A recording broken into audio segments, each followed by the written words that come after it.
Hey everybody, this is the Sliders Review, and welcome to a special edition of Asian and Pacific Islander Heritage Month.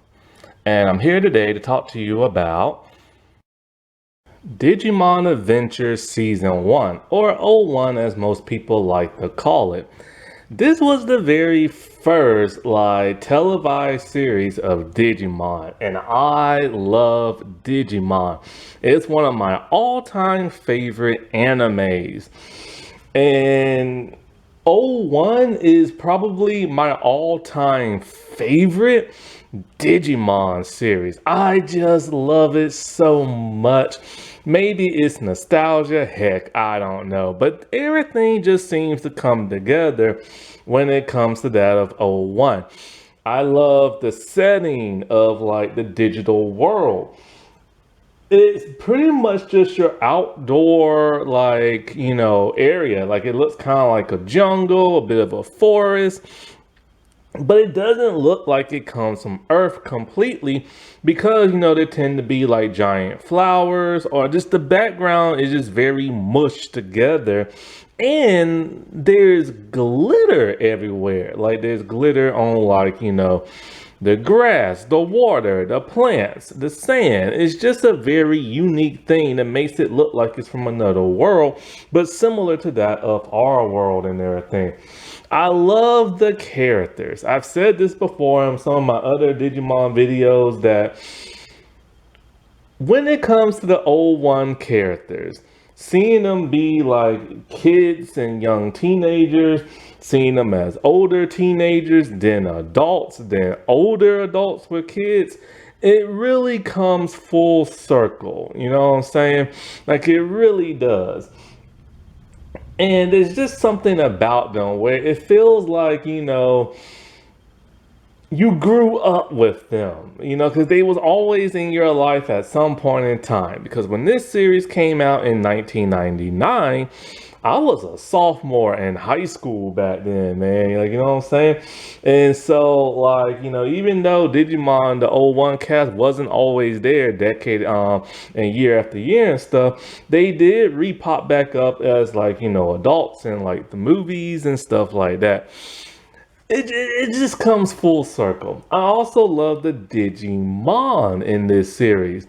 Their designs, their voices, their personalities and stuff. They just seem like the characters in their Digimon. You just feel like you're friends with them. You know what I'm saying? You wish they was real and everything. And that's something I've never really gotten from any of the sequel series and stuff.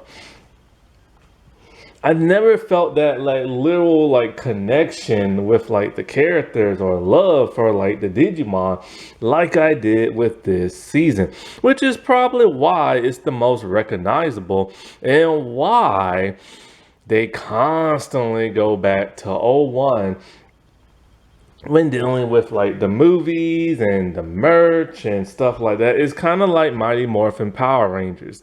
No matter how many other series there were or other great series, they always go back to that number one thing. It's the most recognizable. And don't get me wrong, other seasons have done a really good job with Digimon. Season 2 was kind of like a direct continuation with a different cast that also brought back the old cast every once in a while, and then elevated stuff and evolved certain things.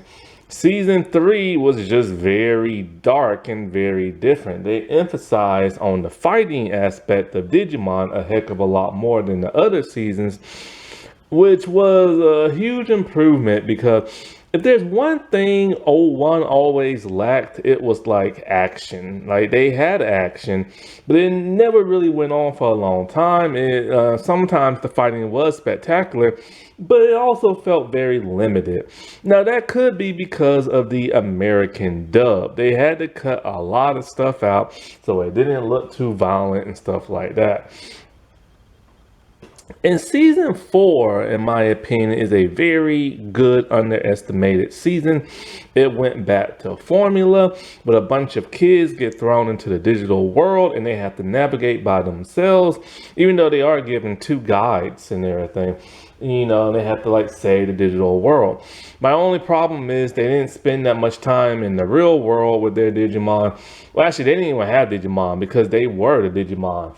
And so, like, I wish they could have spent more time in like the real world fighting stuff, and I also wish the villains were a bit more compelling at times.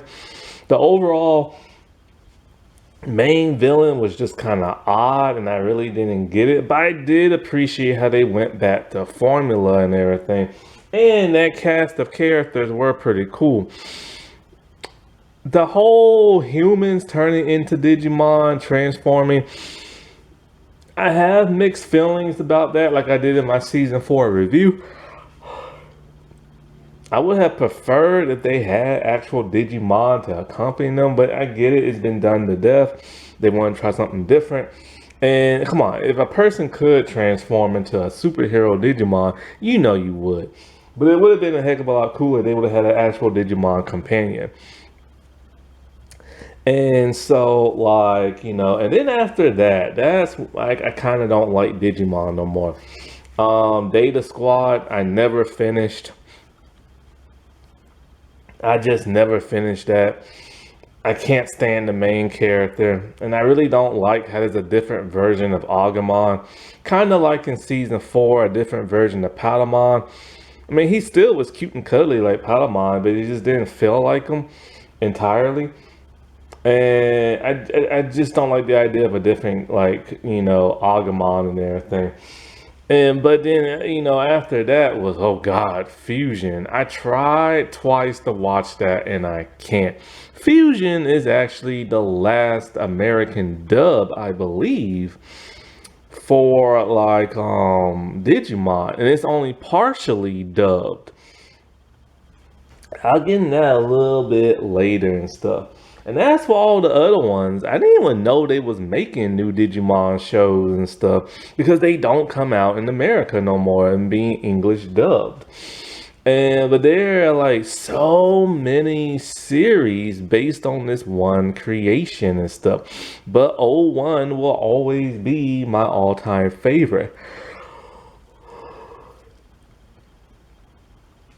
It was just something unique and different at that time. That was like the third anime that I know for a fact I've ever watched. Because I've said before, there are times where I feel like I've watched anime like in the early 80s or early 90s. No, late 80s and early 90s, but I'm not 100% sure. And so this was just something unique. It was different. It had a completely different art style.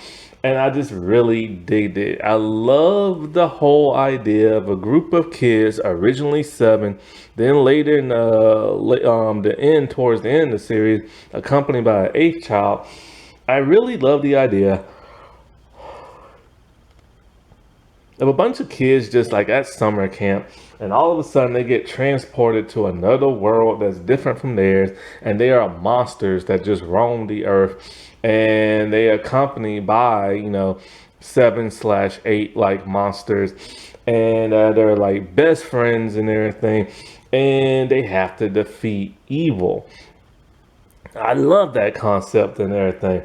And what makes it even greater, and especially the first season, is that they didn't have a guide like in season 4 and in season 2, because they had the older kids to help them out. And in season 3, they really didn't even go to the digital world that much. But like, this is a bunch of kids in this new world, and they have no idea what the heck is going on. They're not even sure if it's real or if they're real in that world. And, you know, they're just kids, you know, kids are supposed to have fun and be stupid and everything. And they have to protect two completely different worlds. That's a lot on your shoulders, and they're just kids that are clueless to what the heck is going on. You know what I'm saying? And to me, that's the fun part of this series. That's what's so intriguing about this series. It's that whole, like, you know, You don't expect something like this to happen to somebody of a particular age, and then it does. And they have the weight of the world or two worlds on their shoulders and stuff. And they have to make those hard decisions in life. And it was so compelling with the social issues and like their own personal social issues going on and everything. And it was like really deep. Like you don't see that from like American cartoons and stuff. And I was just really shocked and amazed as to what I was watching and stuff. Like, you do get a little bit of that deepness and say like a comic book American show like Spider-Man and Batman and X-Men. Those are the only times I ever felt like that compelling deep drama nature from like a cartoon.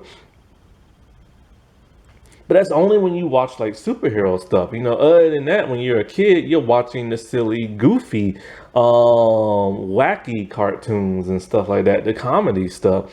And they don't go deep like that. They're just there to like bop people in the head and take off running and stuff. And so like the fact that this was like very much a kids driven thing as opposed to like the comic book stuff, because those are always adults. It was just really refreshing, you know what I'm saying? And who doesn't love transformation sequences? Man, back in the day of VHS, I always sat there with my finger on the little, about to hit the record button every time they would digivolve and every time. I love when they digivolve, man. That's like one of the highlights of the show. And it's always the same stock footage. And I don't care how many times it was the same thing. I just kept recording it. And not to mention the intro. I am so glad that they changed the intro music because it was like this rock and roll beat and it was just amazing and awesome. And then they reused the same exact intro music for the second season and in the third, but the third had like more of a harder rock beat to it. Then of course in the fourth one, when they went to Disney, they completely started having different intros and stuff like that. And it's funny how all this came to be. Like it all started from a little like pet pocket type thing, like a little game thing. Like that's insane. But it has a very unique history. So first let me address this debate. So there's always been a debate. Which came first? Who ripped off who? Name-wise and just concept-wise and stuff like that. Was it Pokemon or Digimon? Well, sadly, Pokemon came first. That is just how it is and everything, Like, Digimon came out in 97. Pokemon, when they started their creation was in 96. So yeah, it's just how it is and everything, and it totally sucks. Like Pokemon just beat them every chance. It beat them on television, it beat them in the games. It's just how it is. So the whole creation of Digimon is really unique and interesting. It started in 1997 Japan. And it's a little small handheld little like pet pocket game. And it was meant to be in competition with Tamagotchi and everything, the more masculine version and stuff. And they took inspiration from like American comic books to make them a little bit more edgier and everything, right? And so the person who created this, I can't pronounce his name, Akiyoshi Hongo, and also that of the Wiz company and stuff. And so Digimon has always been produced by that of Toei Entertainment and also Bandai. And so like it just started as like a little pet pocket thing where you feed it, it fights, and pretty much that's it. And then at some point in time, they got like a manga, they got like a video game and stuff like that. And so at some point, they wanted to make, to compete with that of Pokemon. So they needed like, something so kids can watch. And so they created a short. And that's all it really was intended to be. It was called Digimon Adventure.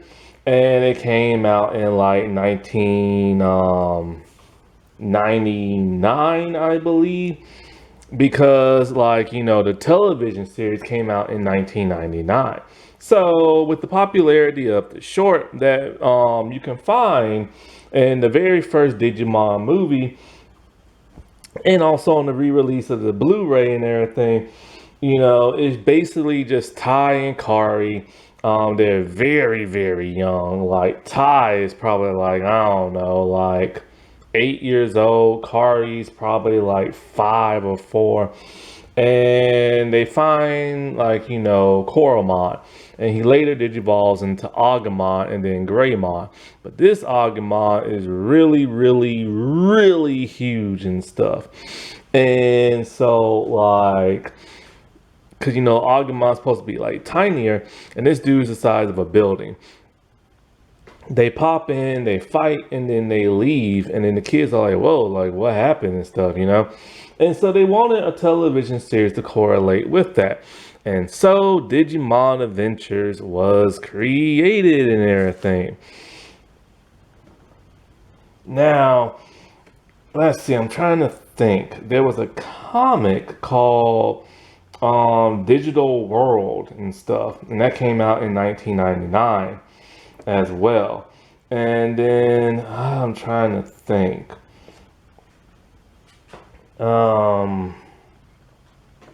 And I can't think of what I was about to think of. But anyway, so they need a television series to correlate with that, right? And so they created Digimon Adventures. And so they added new characters along with Ty and Kari and a much smaller Agumon and everything. And in the television series, they wanted to kind of tie it in a little bit to that short that came out, but not exactly, you know what I'm saying? So the kids are like, oh, I remember with Kari, you know, I saw like a Greymon fighting, but it wasn't my Greymon and everything. They didn't show Agumon being huge size and everything. That was later for the movie. And the movie, like, just chopped up a bunch of shorts and put it as a movie. And I've already talked about the movie and stuff, so I ain't gonna talk about it again. But like, oh wait, now I remember what I was gonna say. There was something in '90s. There was something called "Come On Digimon" or something like that. I think it was like a one-short manga or something like that. Anyway, so after Digimon Adventures wrapped up, they had a bunch of, like, you know, shorts, and then they came out with '02 season. And so after that, they came out with season 3, which was like Tamers and stuff like that. And then Data Squad, Fusion, but they've had a total of 10 different television shows. And some of the ones that never came out in America was Digital Universe App Monsters and everything. I'm trying to think. There was the Digimon 2020 series, which I do not like. I've already reviewed that. God, I hated that so much. Ghost Games, and then there's something else that's supposed to come out in 2025, but I forget the name of that. I think it's called Breakers or Beat Breaker or something like that. I can't remember. But you know, for the original, oh, what was it? Probably like the original couple of Digimon series, it was on Fuji TV and everything. And they got like 20 movies, and these movies consist of movies and shorts. And when it came to that, oh, they also have 2 OVAs. And so, like, when it comes to that of America, Hans Saban, the dude who gave us Mighty Morphin Power Rangers, him and his Saban Entertainment bought the rights to Digimon. I think when they canceled Mystic Knights of Tyranno, they had some extra money left over that they gave the Power Rangers Lost Galaxy, and they bought the rights to Digimon, changing some things here and there for an American Western audience. They changed some of the names around. They changed the music. Thank God they changed the music. I love when they change the music to animes and stuff in the American dubs and stuff. Like Sailor Moon had an awesome intro. Digimon, Ronin Warriors. And they changed other little things around, like, nothing that was like the violence had to be toned down. They added way more humor and jokes, which I did not like. Because I remember watching Digimon thinking, man, like, do people in Japanese actually find these jokes like funny? Like, I don't get it. Like, they just said some of the most off the wall, weird, childish stuff. And now I found out, oh, it's the American version that was very silly and goofy and stuff. I mean, yeah, they had jokes in the Japanese version, but it wasn't as bad as it was in the American. And they also have it where people driving on the opposite side of the road to make it more like, for an American audience or Western audience to like understand and stuff like that. So yeah, they changed like a little stuff around here and there.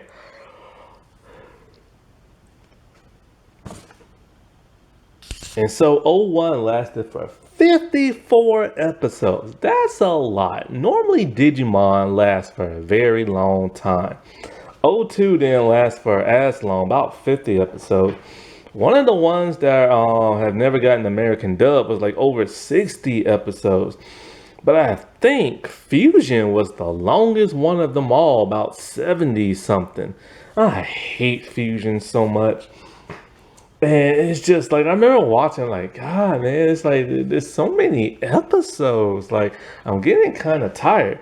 Like, I get tired now because I'm an adult. But back when I was watching this, when I was a teenager, boy, I was loving it. And when it ended, I was so sad. I'm like, no. Like, the last two episodes, I'm like, you can wait a little bit longer with that villain. And oh, it broke my heart when they had to say goodbye to their Digimon. I'll get to that way later in this review. Dude, that always breaks my heart. Even though I know how it ends with them being adults and stuff, oh, it just breaks my heart when they had to say goodbye to them. Mimi and Patamon, man, they just got me like choked up and stuff. Oh, I hate that. But like Saban Entertainment, he only had the rights for the first 3 series because he later sold to Disney. And so from 1999 to 2002, Saban had it. Then he sold it to Disney, and they had it from 2007 to 2002 to 2007. And so they would air like reruns and stuff like that. But Disney only aired, it's weird, from 2002 to 2007, they only aired Digimon, what was that called? What was the 4th one called? New Frontier, Digimon New Frontier, and Digimon like Data Squad. And this is when the intro finally changed to something, or the music finally changed to something different. And I remember back in the day, because I had no idea Saban sold the company. I remember Power Rangers changed to like a different channel and stuff. And so like, here I am in college, and I'm turning on the TV one morning, and I had to get ready for class, and all of a sudden, Digimon is on. I'm just like, wait, what? Digimon's not canceled? Dude, this is awesome. This is before I knew about like, a lot of stuff between like the American and Japanese dubs and stuff like that. I assumed Digimon just got canceled after the 3rd season. Like I really did. And when I saw New Frontier in the morning, I'm like, what the heck is this? And I'm like, oh, I like the intro. I'm like, wait, the kids transform into Digimon? I'm like, what's going on? But I couldn't watch it because like I had to get ready for class. Excuse me. And it would take about 20 years later or so just for me to finally watch that series. And so like, and I actually really love that series. And then of course, Data Squad was also on the Disney era, but I never knew about that ever. I didn't see no videos of that at the time. I didn't, no intros, no nothing. I didn't find out until I was like on YouTube, like, just looking up Digivolutions. I'm all like, why does Angemon have these bands wrapped around his like claws and stuff? And then I found out why. And so I tried to watch it, and I just couldn't. But then Saban rebought back all his stuff. And so he changed the company name to Saban Brands. And Nickelodeon, they had Digimon Fusion, which I had no idea. I assumed it was always on Netflix. And like I said before, it was only partially like, dubbed. Then, of course, he sold the company again because he floundered with Power Rangers. He sold it to Hasbro. Hasbro's like, we don't want this. And then later on, they didn't want Power Rangers no more. And so, then that was that. Fusion was the last American, like, Digimon series and stuff. But going back to the early 2000s and everything, it's funny because, like, even though Pokemon came out first, Digimon actually surpassed that of Pokemon in the ratings and stuff, being #1 because it's awesome. That's why. But Entertainment Weekly didn't feel the same way. They actually hated the show. And like, talking about it's not as good as Pokemon.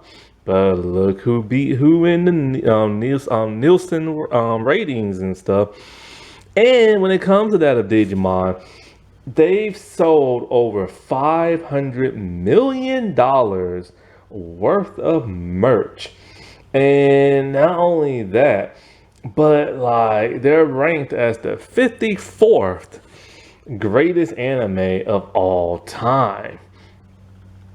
And so, when it comes to the original Digimon and stuff like that, and pretty much almost every Digimon, I will say this: I've never watched the ones that never been like English dub, but I've looked at their intros and some of their Digivolutions, and I don't know. I don't like the new art style at all. I don't know. Digimon just always felt more cool when it had that old school 90s anime art style. But this newer one it doesn't look like Digimon no more. It really don't. It just looks like your typical run-of-the-mill like anime. And the monsters themselves don't even look cool no more. They just look way too fantasy looking, and they're always super huge now, or they just, I don't know. It's just, I'm just not digging the vibe. And I'm not digging the vibe of the new Digivices either. It just, I don't know, man. I get it, they have to evolve and change their art style and everything, but I just don't know, man. I'm too nostalgic for that old school vibe. You know what I'm saying? So when it comes to that of Digimon, basically it's like, you have a kid or a teenager and they have a Digimon, which is later on given to them, and they're giving a Digivice. A Digivice is very powerful.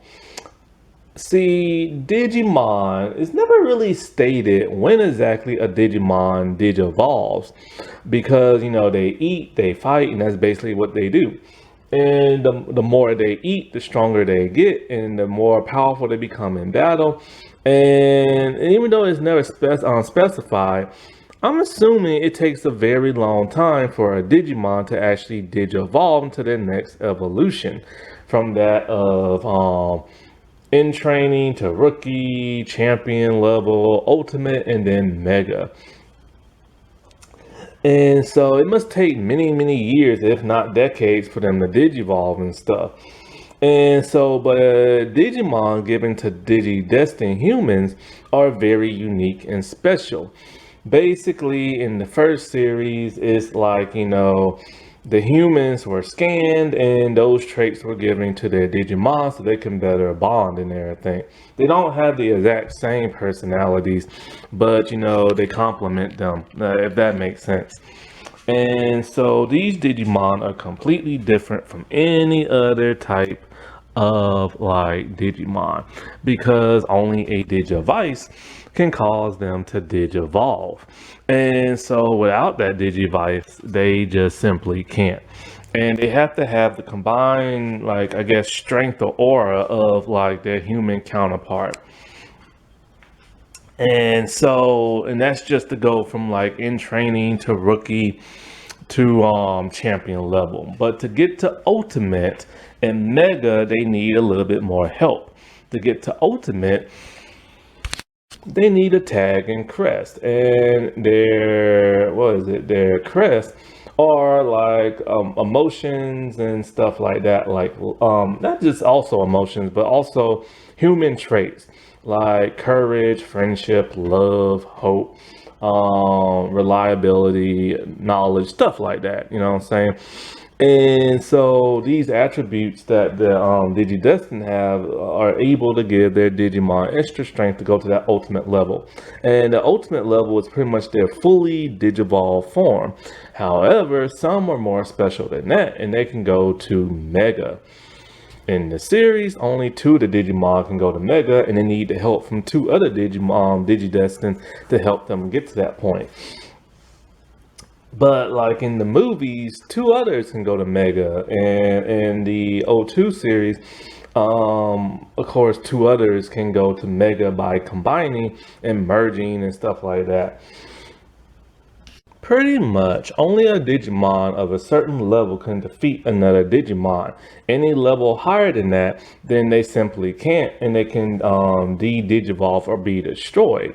And so, like, it's shown, even though that's a set rule, like say a rookie can't defeat a champion level. But then later on in the series, you start to see that that's not really true. If they combine their Digimon and plan of attack and everything, and they help each other out, then even a lower level can defeat one of a higher level. Now, Digimon, just like the digital world, is digital data left over from like the internet and stuff. And so when a Digimon is destroyed or killed, they don't die forever. They just get reborn in the shape of an egg, and then they hatch. So they're never ever really gone. They just get repurposed and stuff like that. But you know, in other series, they legit like die. Like in the 3rd season, which was shocking and everything. And I remember when I watched this back as a teen, man, it's been a long time since this came out. Like, it felt like it kept going on and on and on. And that's because there's so many, like, you know, episodes and stuff. But when you watch it like on DVD, it's kind of like, wow.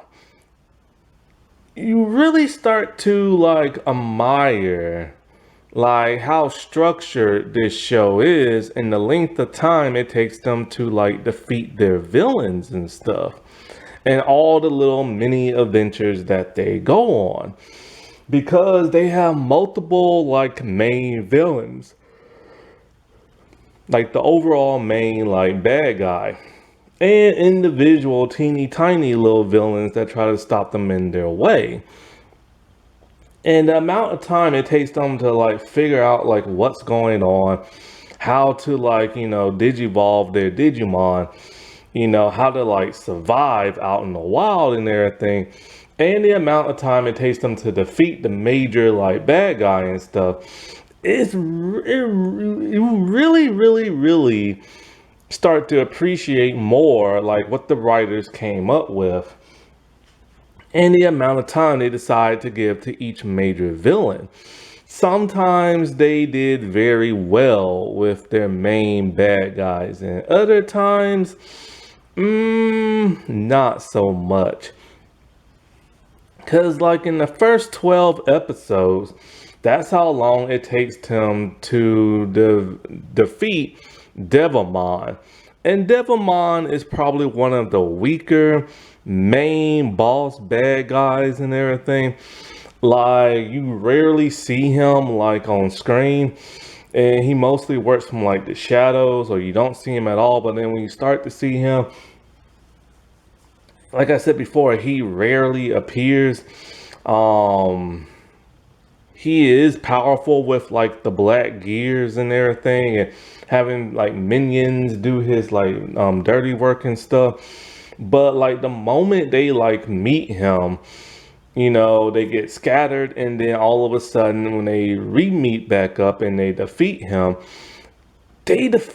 so quickly and everything. It's almost laughable, because it's kind of like they rarely known him, and at this time they're really in the beginning stages of like survival and their digimon digivolving and stuff. And it just took Angemon with one move to like defeat this dude, and that's literally it. Because you know he's a champion level like Digimon. And so even though he's powerful, he's not that powerful. Then like 6 episodes later, we get our new main boss villain, Angemon. And I've never liked Angemon. He's just always so silly, just the way he acts, the way he looks. He's just a giant monkey and everything with a teddy bear attached to his side. He wears sunglasses, and well, he talks like Elvis. And he tends to sing and stuff like that. And he's one of the more goofier villains. But, you know, they don't really fight him all that much. But when they do, you realize just how strong this dude is, where he's able to whoop the champion level like Digimon, because he is an ultimate and stuff. At least I believe he's an ultimate. Like, I'm almost positive and everything, because this dude's like tough, to where he can just toss them around like rag dolls and everything. And he has his dark network. Basically, he has a bunch of cables, like, you know, going through the ground and like, you know, infecting whatever it is he needs to affect. And he's also able to digivolve like Digimon and stuff like that. Now, we did get to see where he took a cable and wrapped it around like a Greymon net, a completely different Greymon, kind of like a collar. And this only lasted one time, and that was a very interesting visual. And you see they replicated it again in season 2, when actually have like an actual metal collar around like a Digimon net, the dark collars and everything. Then after he's defeated, I believe it's like the 19th episode, you know, Tai is the only one who gets sucked back into the real world, him and Angemon. But then they go back. And then in episode 20, we get our major story arc, when the kids have to look for their, or they already found their tag and crest. Now they just have to digivolve their Digimon to ultimate level, and we get my oldest Mon and Devilmon. And so like my oldest Mon is probably my all-time favorite boss villain. This dude will not stay down. And you know, he's an extremely powerful, like ultimate level Digimon, who later goes to Mega and stuff. And he took the fight not just in the digital world, but he took it into the real world and everything. And I don't know what it is. Like, I love the digital world. I love the glittery effect on everything. I love how it's like this foreign, outdoors, nature type place. But there was something about when the kids and their Digimon went to the real world and had to fight evil and everything. It just put things on a whole nother level and stuff. Like, you really felt the stakes were really high because it was in the real world and stuff. And the discovery of self-discovery, they learned more about themselves, was fascinating and everything. And this is why I will always love season 1 over everything else. And it was very wise for season 4 to try to replicate that in their show. To a certain degree, of course. Then, like 12 episodes later, they're back in their world with the Digimon, dealing with the whole Myodismon thing. And, they got their crest and they're looking for the eighth child. And I really like a lot of these episodes. You tend to learn a bit more about the kids and how they come to be who they are because of their parents and stuff. And it just feels more impactful when they're in their world and the Digimon are there destroying stuff.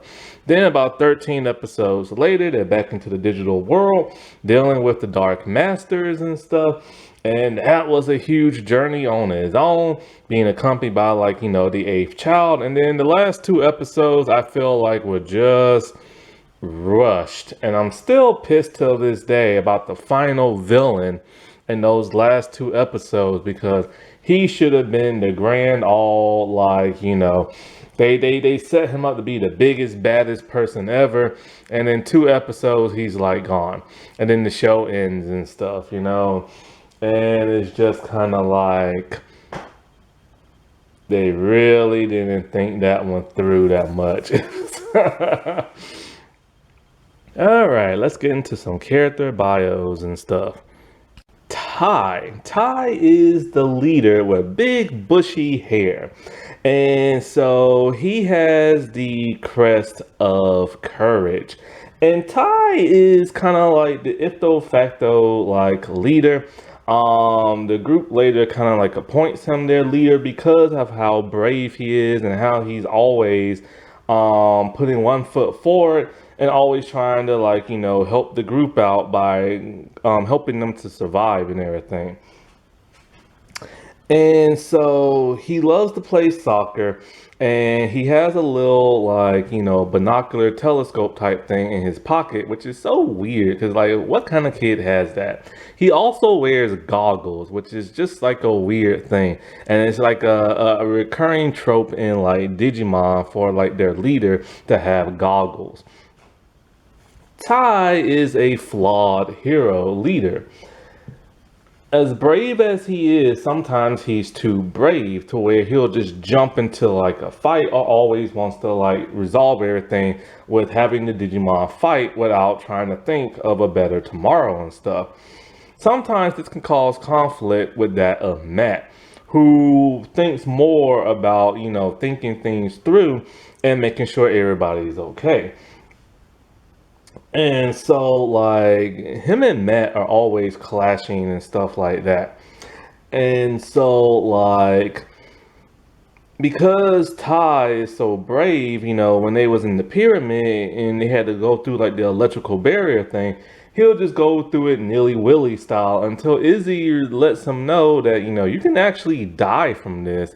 Because at first Izzy thought that they was just data, but their real bodies are back in the human world, but it's not. They are actually in the digital world. And so this causes Ty to be scared and everything.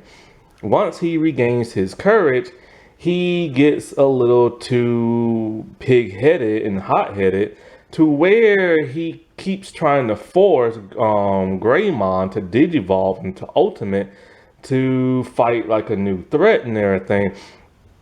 And even so far as jumping into the battle, this causes his Digimon to evil digivolve.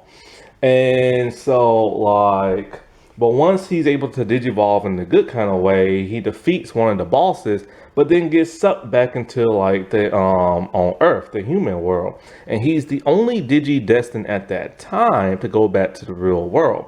This is also a recurring trope that will also happen in season 4.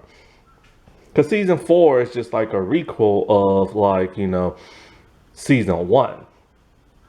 And it's there we learn that time passes differently in the real world. It's literally the same day and time as when they left. Only a few minutes have passed. And so, he interacts with his sister Kari and everything, and he starts to see Digimon in the real world, but they're only illusions, and he gets a message from Izzy and everything, and so he goes back to the digital world and leaves Kari behind. Even though Kari can somehow see and know what Digimon are. And so um when he returns back, everybody is separated. Pretty much they went to go look for him and something what happened and they never came back. So him and like, TK and everybody, they try to like find everybody. And so eventually it's revealed that one of his Digimon is one of the most powerful one of all who's able to go to that Omega. And so when Kari later joins the group, he becomes like the protective over brother, especially when she gets sick and she collapses, which causes to see a vulnerable side of him that we never really get to see, even to the point of fighting Izzy and everything. Agumon is that of his dinosaur lizard type Digimon and is Ty's best friend. He is the most powerful Digimon in the entire show because he's the one who pretty much destroys a lot of the Dark Masters and stuff when he goes to Mega. And so like Agumon is like, it's weird. The Digimon personalities are different from that of their Digidestin. But he's more of a lovable goofball type person. And, but that's how all like the rookies are. They're silly and goofy until they start to Digivolve, where they turn meaner and they are more serious. Except for Lilymon. But and Angemon and Angemon, they're not mean, they're just more like, serious and stuff. But like when he turns into Greymon and Metal Greymon and War Greymon, he is truly a very powerful Digimon.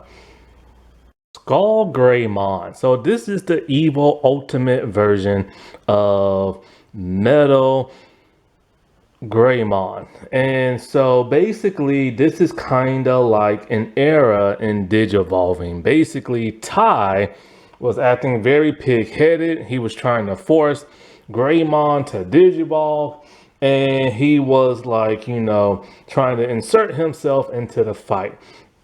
And so because of this, it caused a disruption and like kind of like the Digivolution and caused Greymon to Digivolve evil.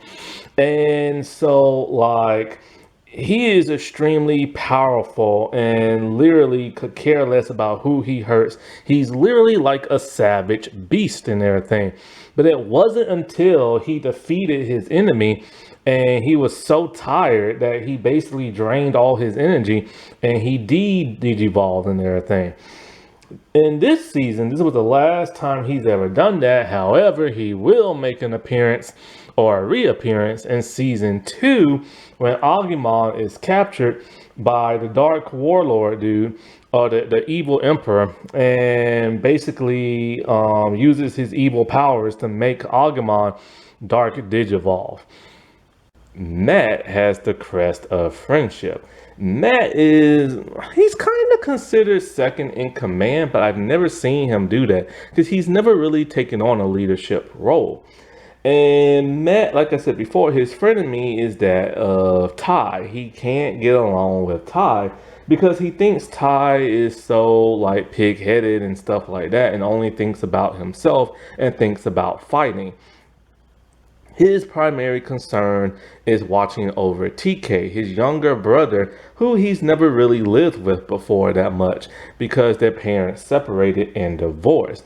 He's only known and lived with TK for about probably not even half of his own life, maybe probably like 4 or 5 years, something like that. And so they've lived in different households and stuff, so they don't really know each other that well. So this gives them the opportunity to finally like bond and everything. And so he has a hard time accepting that he has the crest of friendship because he's never really had a friend because he has a bit of an attitude at times. He always thinks he's like the cool guy and stuff. When he tries to help out Joe, he tries to help him out as a friend, but Matt is so like just so rude and everything that he doesn't realize he's hurting Joe's feelings and stuff. And so when they go back to the digital world in the last arc, and TK is like captured and rescues himself, he realizes that TK has really grown up and can take care of himself. And he gets into like a huge fight with that of Ty. And it's really weird how he gets into a fight with him, all because like he thinks Ty thinks he's better than him and this and that. And so after that, he just like leaves the group, knowing that together they can only stop the Dark Masters. And so like it's just really I hate it when he walked off from the group and stuff. Out of all like the Digi Destin, he is my next to TK, he is my least favorite in everything. And so when he's having a heart to heart and he's in that dark tunnel thing, where the darkness is taking over his mind, he later realizes that like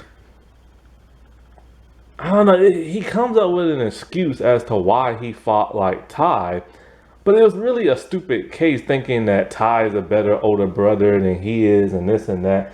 And I get that, but why are you gonna like walk off from the group and everything? Now, when he becomes older, he becomes a much better person. And I think the writers realize that fans really hate this dude and stuff. Like, he has a bit of a smugness to him a little bit, you know what I'm saying? And stuff. Gobblemon is that of Matt's Digimon, and he's the second most powerful. And when it comes to him, I have no idea what kind of creature he is. I literally can't tell. And he has a very anime type design. When you look at his body, he has a tail and the feet looks like that of like either a dragon or a lizard or a dinosaur, but he wears like an actual coat of fur that he can take off. And when he took it off one time, you don't get to see what he looks like underneath. I think he might be a dragon, not dragon, but like either a dragon or a dinosaur like type Digimon, but we will never ever know. He's very soft spoken and very kind. However, when Matt like turned against Ty and everything, like he literally tells him like, no matter what direction you go in, I will be there for you and I will fight whoever you want me to fight. So he literally fought like War Greymon and everything. And I'm just thinking, wow, he's a loyal friend and everything.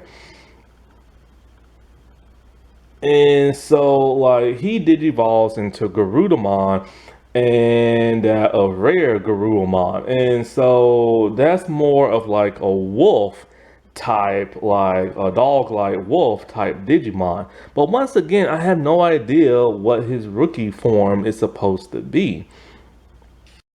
Sora, she has the crest of love, and she's kind of like the main girl, always wearing a hat. And just like with Ty, she plays soccer. And so she's around the same age as Matt and Ty.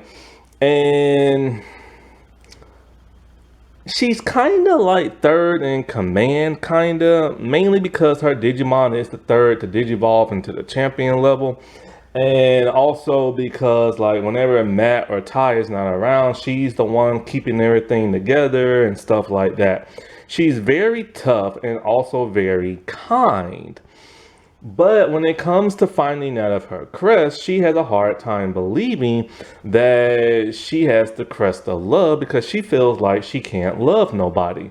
And that's because, she feels like nobody loves her and therefore she doesn't love nobody in return. And this has to do with her mom. She got hurt and wanted to play soccer, but her mom would not let her. And she was being really mean to her mom, talking about, why don't you love me? Or why won't you let me do this and stuff like that. So because of that, she's always had like this feeling in her heart that she just can't be loved and love nobody else.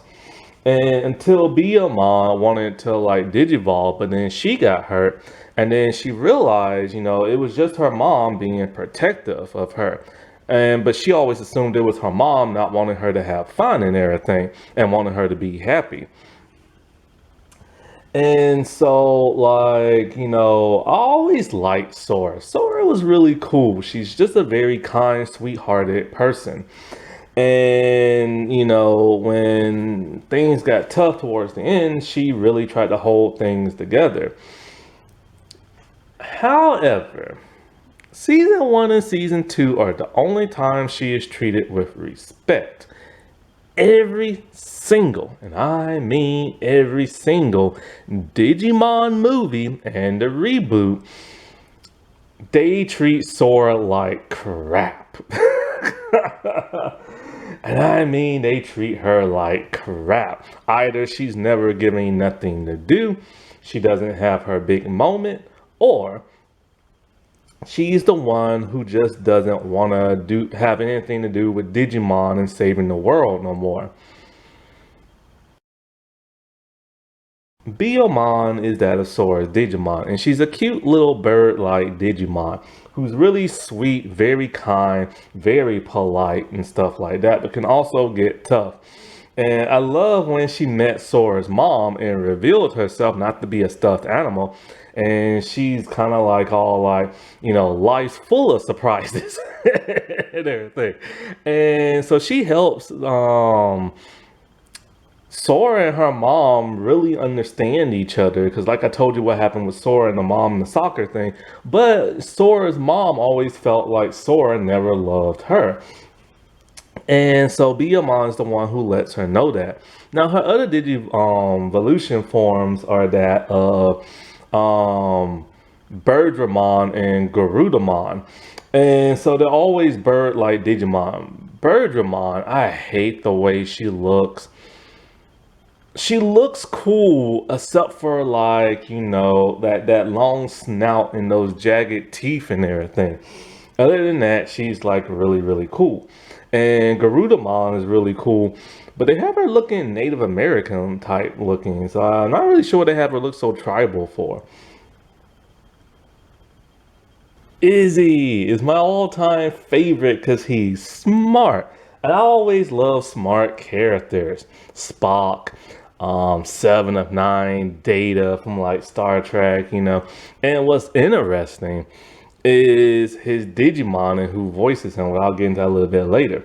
And so he is, I've always looked at Izzy as more as being in second in command because of how highly intelligent he is.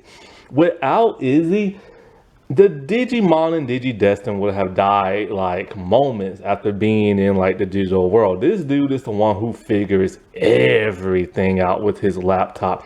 And that's because the dude is so smart. He literally knows everything and is always correcting people when they get things wrong. And so like they rely on him like a lot to help them get through like a lot of tough times, to decode something, when to go through an electrical barrier, when to put up a digi barrier and stuff like that, all kind of stuff. And he's the one he has like the analyzer on his laptop, and he's able to figure out what a Digimon is and what their powerful attack is and stuff. And he helps coordinate like, to do certain things whenever Digimon are fighting their a bad person and stuff, or a bad Digimon. Literally, they would not be able to function without Izzy.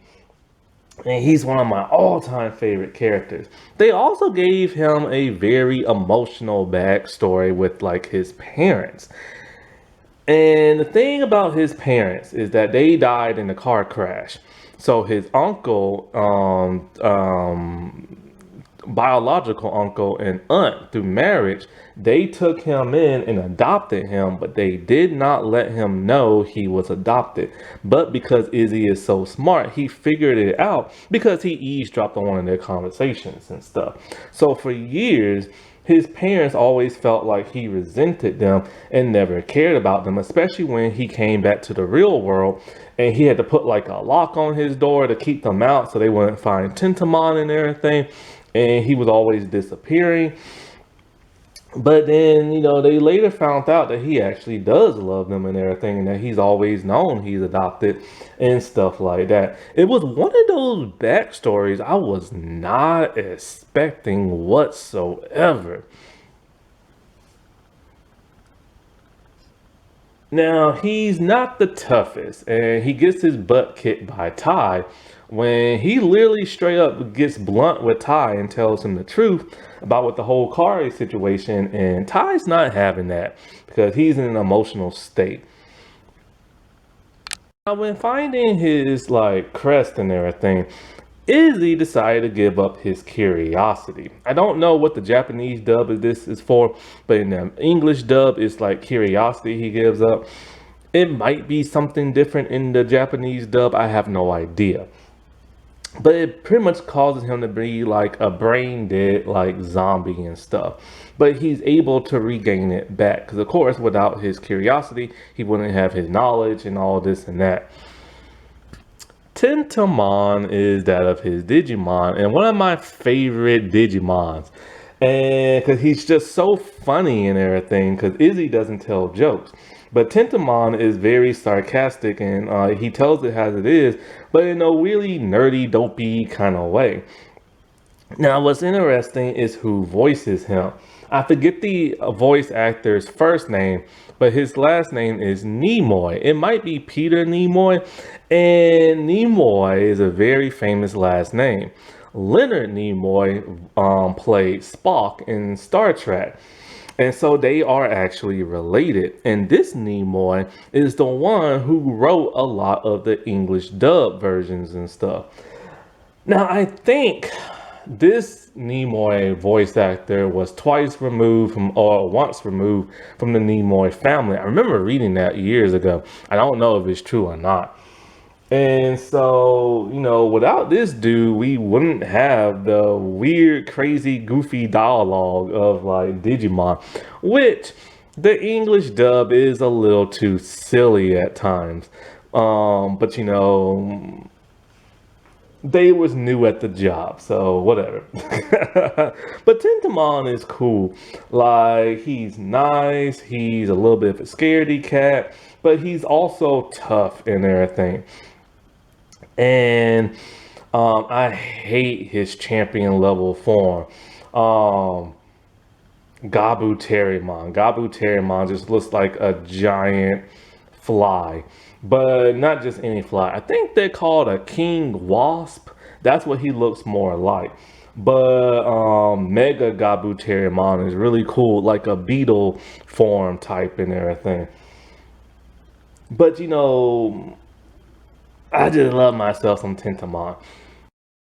Joe, he's one of my favorite characters, but not because of his personality. He has that of the crest of reliability, but he's not really reliable because he's very scared of everything and skittish. But he does become reliable when they deal with the Bakuman, and also in the third act a little bit. And so the reason why he's one of my favorite is because of his design. He just has a cool design to him, especially with that blue hair and it's spiky. But also his voice actor, he has a cool voice, and may he rest in peace, the voice actor who voiced him. He has such a cool voice. But Joe is a scaredy cat, and he whines a lot and complains. And he's the oldest of the entire group, but he thinks he's worthless and everything. And it's Golemon who has to remind him he's not worthless. But him and Golemon always clash. It's funny. And so when you see Joe get tough, it's like really something. It's like he's becoming like a man. Now, the thing about Joe is that because he's older, he's all about getting his education and going to cram school. He wants to be a doctor just like his father and stuff. And so when he's back in the real world, he wants to study and go to school and everything like that. And they're all like, dude, the fate of the world is at stake and everything. Like, your school time can wait. And so, like, when it comes to him being reliable and stuff, when Mimi decides she's had enough of the fighting, she goes off on her own. He realizes she can't just wander the digital world by herself, especially since it's been twisted and warped and everything. So he goes along with her to keep her company and to keep her safe. But it's there he learns to be a man by climbing a mountain. I don't know. It's always him and climbing mountains for some reason that has to give him his manhood. And so, like, he's reliable in the sense that he will watch after the others. Like, he had to watch after TK when TK, was on that ferry and they had to go back into the city through, like, the fog and everything like that. He's always good for comedic relief. However, it's in the movies, I hate what they do to him. Now, when he's in season 2, the dude grows his hair out. And I'm like, Joe, what is this? And he's a little bit more of a serious character. He's more reliable and he's not scared of stuff no more. But it's in the movies, I hate what they did to him. Because similar to Sora, he just doesn't want to have nothing to do with like the group and everything again. Golemon is his Digimon, and basically he's kind of like a seal type Digimon. He's very sarcastic, always making jokes. Him and Joe are always clashing and everything. His other forms are that of I'm trying to think what's his other form. Ikakumon, and he's more like what would you call that? Is he's not necessarily a seal. I don't know. It's kind of like a walrus type thing. I don't know. But he's really cool, and I always liked his attack. And then of course there's I forget his ultimate form name. But he has this hammer called Volton's Hammer, and I love that attack. And so it turns out that the metal made of the hammer is similar to kind of like Thor's hammer in a way that it shoots lightning out, but also it's made from the same metal as like a Mega Digimon. So he's able to hold his own and crack the outer layer of like a mega level Digimon and stuff. And there he looks more like a walrus and in that of like a turtle. A walrus or something like that. I can't say that. And a giant turtle. Mimi is the second oldest, and just like Joel, she's a big scaredy cat. But she is the most girly girl, valley girl of them all. She wears like this, her outfit don't make no sense. She's dressed like a cowgirl and everything, like a Western cowgirl. The boots, the long dress, the ruffles, and the cowgirl hat. And so, like, she is as dainty as they come. Dainty little valley girl, girly girl. And she's always complaining and whining, and she's not very smart. But she has the crest of sincerity, which is odd because she doesn't really act all that sincere. But then you have to really look, and she does. Like, she will always befriend a tinier, like, Digimon who's gross and all this other stuff. Some of them she doesn't really like, who try to, like, kiss her and stuff, like Custardmon, who's technically not Custard. In the English dub is Custard. Or is Sludge, but it's technically Poop in the Japanese dub. But she will like befriend the Geckomon and everything, but she only did it because they wanted her to be their princess and wanted her to free their master. But she did it but for her own agenda and everything, just to be pampered. She has the most kindest, sweetest Southern Belle type of voice. And may the voice actress rest in peace. She died in 2021 of a heart attack. And I always loved Mimi's voice. It was always so soft and kind and everything like that for a girl who really isn't all that sweet. But she does have to do a lot of growing up. And but it's really hard because in the original version, like I said before, in the 2020 version, the original version wasn't a great character. She was very selfish, always whining and complaining. And when they get back to she even insulted the look of her Digimon one time. And so when they're back in the digital world and all their friends, the Digimon, keep dying and stuff, she had enough because she just wants to sit there and cry and mourn over their lost friends while Ty and everybody else wants to keep on fighting. But she's legit had enough to where she said she's done and she quits and she wanders off by herself for Joe to accompany her. And when they wander off, they don't really do much. They just wander off and find more of their friends and turn them into allies to fight for their army and stuff. So that was kind of cool that, she helped gather an army, even though that wasn't really her intention. Her intention was just to be friends and just hang out and just have a good time and not think about all the bad stuff. But like I said before, she is sincere because she does actually care for people and stuff. And her and Patamon are two of the greatest partners I've ever seen, and they always get me choked up in the last episode. Patamon is not Patamon, but it's Patamon and Palamon. I think it's Palamon. She's my all-time, one of my favorite Digimon, man. She's just so cute and sweet and has that cute little voice and everything. I don't care what people say when it comes to Western dubs of anime. I love Western dubs and everything. I love English dubs.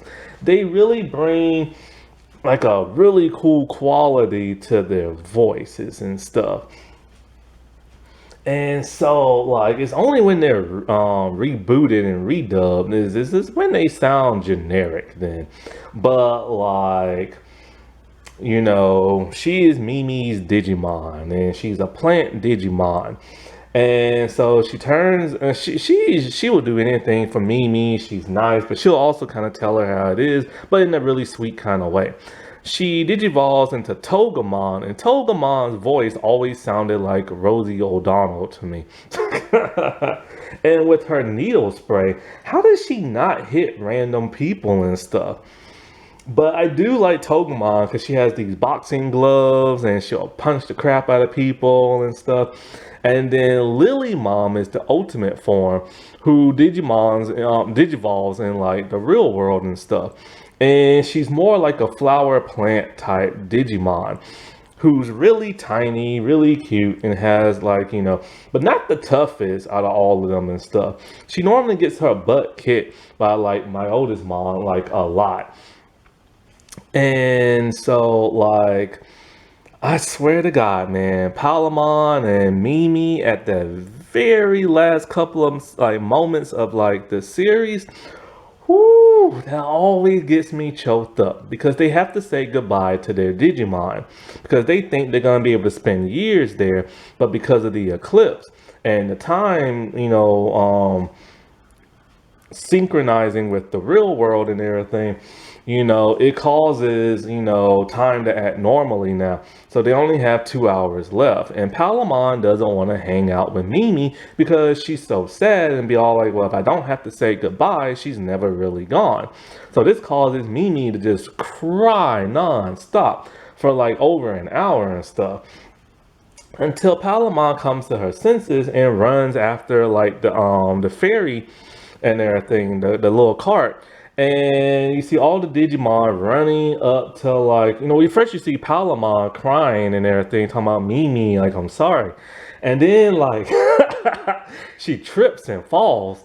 And like Mimi hat just like flies in the air because she's shocked and surprised that her Digimon fell. And so then you hear like the Digimon, like one of the musics. I love this song, by the way. That's another thing. Boy, I tell you this right here, right now.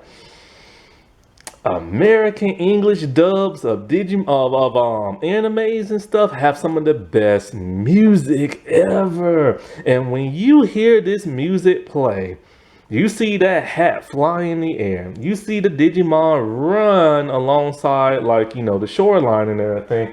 And you see the Digidestin like waving goodbye.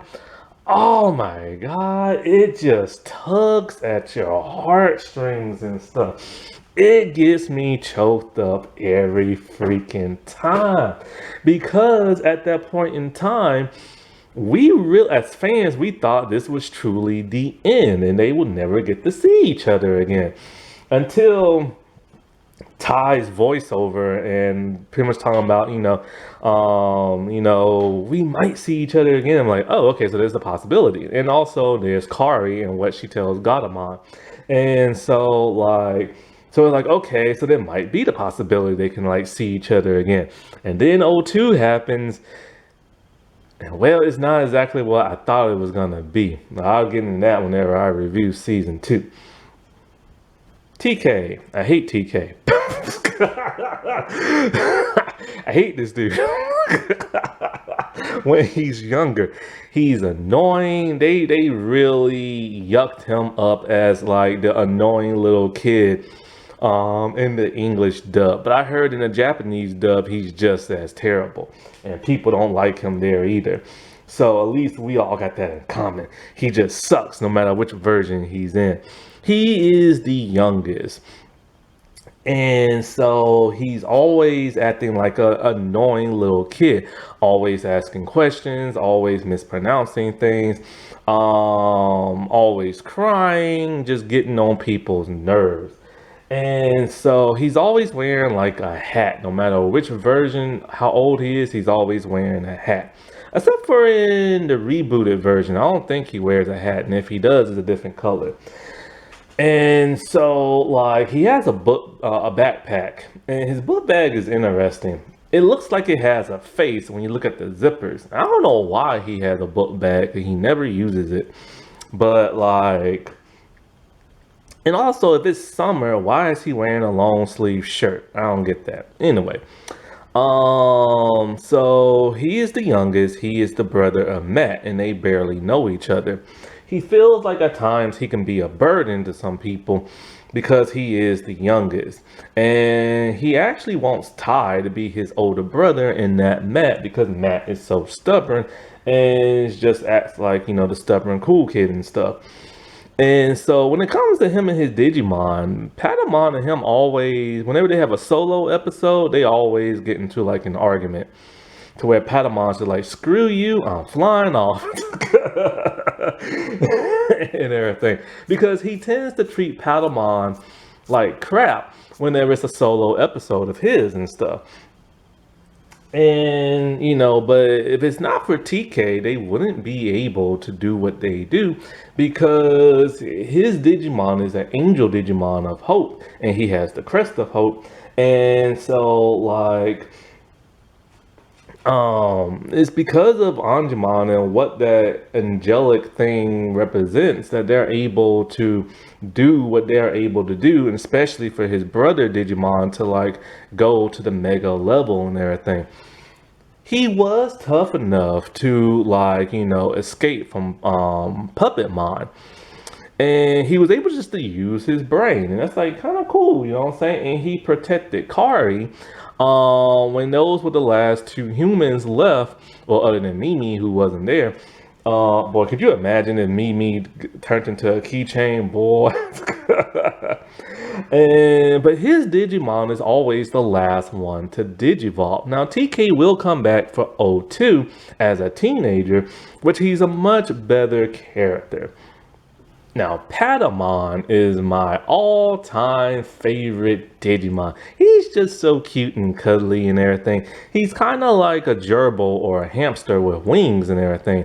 He sounds like an infant and he's just so adorable. But TK is always pissing him off in their solo episodes that where he's literally like, screw you, I'm flying off. And he literally leaves and stuff. But Patamon is interesting in the sense that he's the first Digimon of the group to be destroyed and be reborn. Also, he is always the last to Digivolve and stuff. It took a long time for him to Digimon into Angemon, which is an angelic type Digimon, and may the voice actor of Angemon rest in peace. And also, the voice of Gennai, may he rest in peace as well. There's so many people dying from Digimon. And so like, whatchamacallem? So he's always the last to Digivolve. And so Angemon is very, very powerful. But then when they're in the real world, he never digivolves into his ultimate form, but yet he's able to help defeat ultimate and a mega level Digimon, even though he's just champion and stuff. And so like but it's not until the last couple of moments against Paimon that Angemon is able to digivolve finally in his ultimate form. He's another angel-like Digimon called MagnaAngemon. And his proportions and designs are very awkward and everything. He always looks scrunched up. And he has like Excalibur, and he has this weird purple shield thing that he never uses, and like a big visor over his head. And he's able to use the Gate of Destiny that's able to suck in any Digimon and destroy them. And that's how Paimon was destroyed.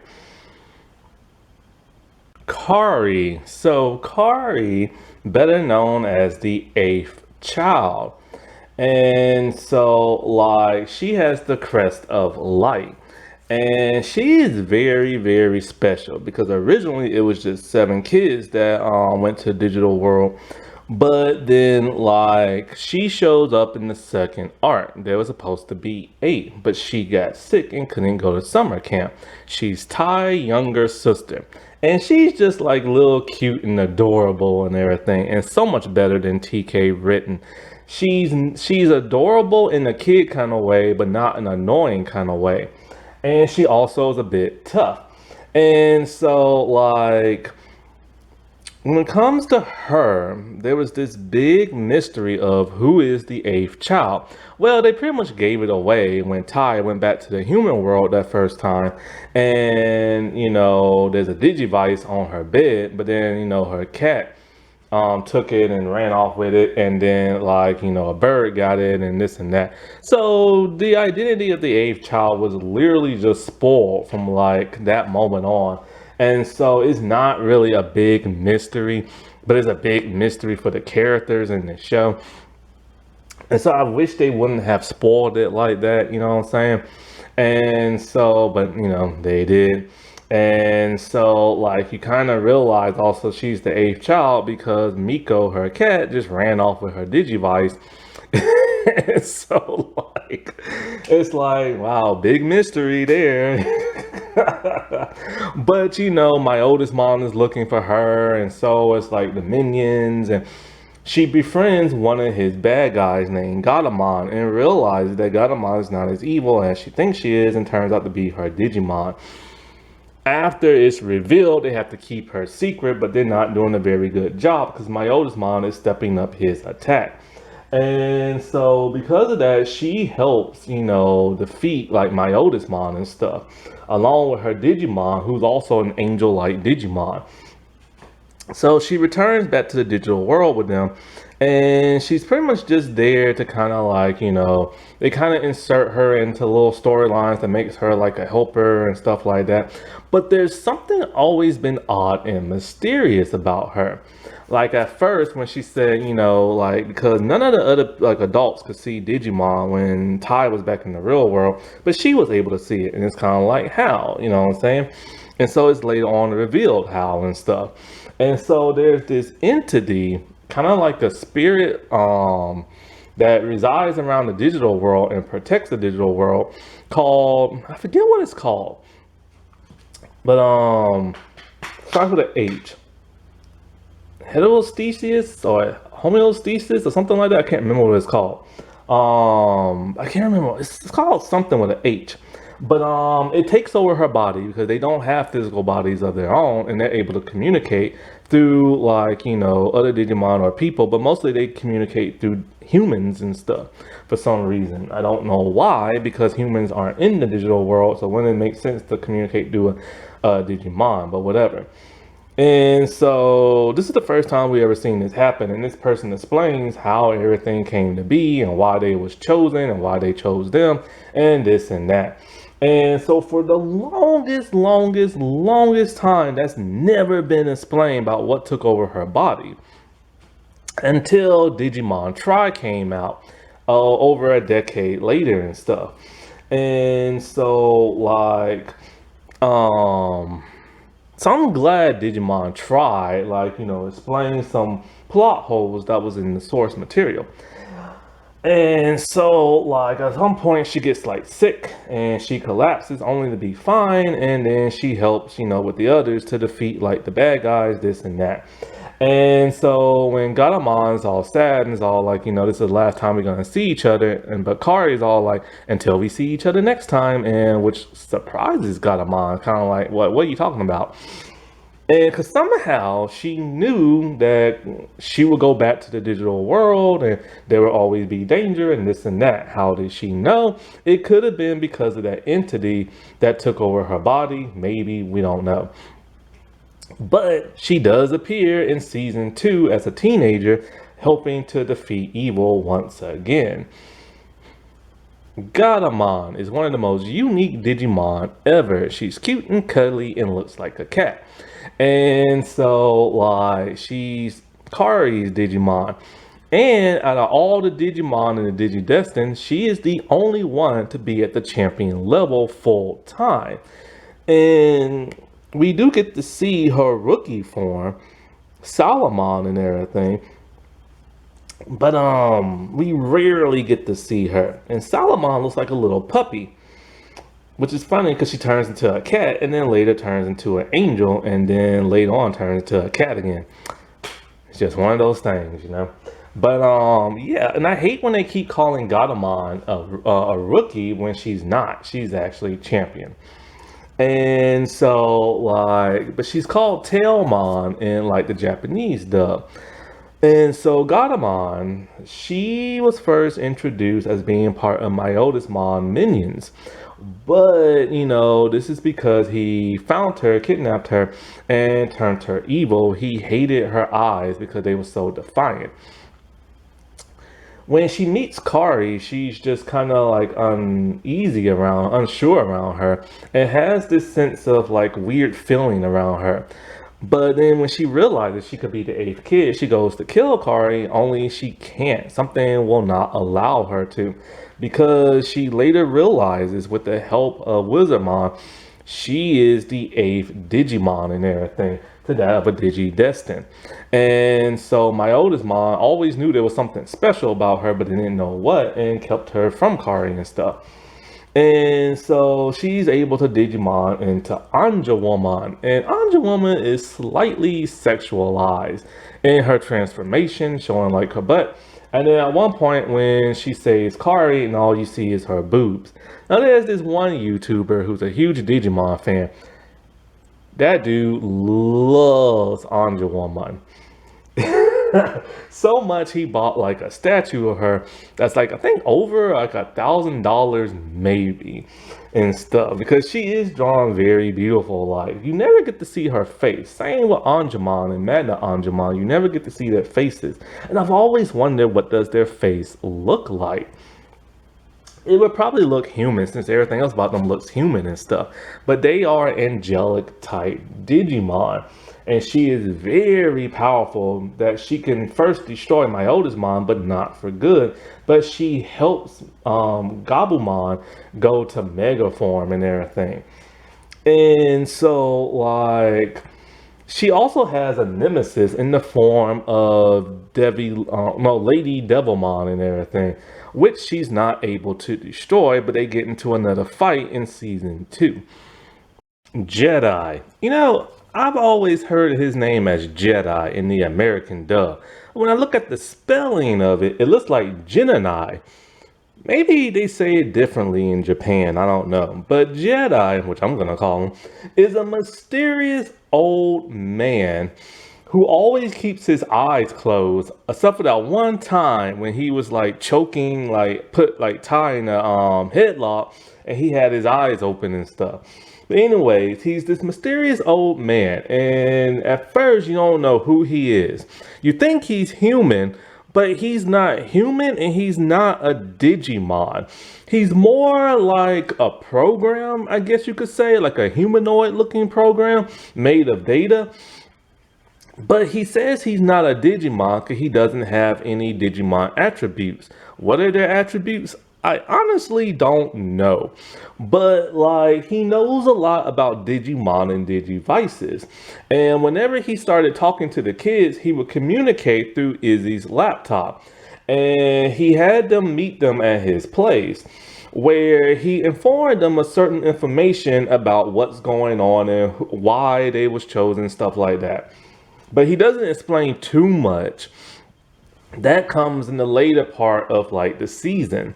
And so through flashbacks and stuff like that, it turns out he was part of an order called the Agents. And the Agents were people who created the Digivices, Tags, Crest, and the Pacific Digimon to go with the Digidestin, where they would scan the humans and then put those in the digi eggs and stuff like that to make them bond more with their Digidestin and stuff.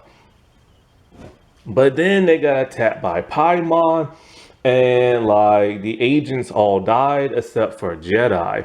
And when you look at Jedi when he was younger, he looks like an actual Jedi from Star Wars and stuff. And so, like, he stole, I think, a Gardramon or something like that. And he fled. And I think he was able to regain, like, the tags and crests, or at least regain, like, the Digi-Eggs and the Digivices and stuff. But then later on, the crest and the tags got lost. And he dropped Gadamon's egg and everything. That would cause her to be lost and not be part of like the rest of the group. After that, we don't know what happened to him. He must have just like left the eggs at one place waiting for the kids to show up after like, he took care of them and stuff. But he's a very wise man who always knows more than he lets on.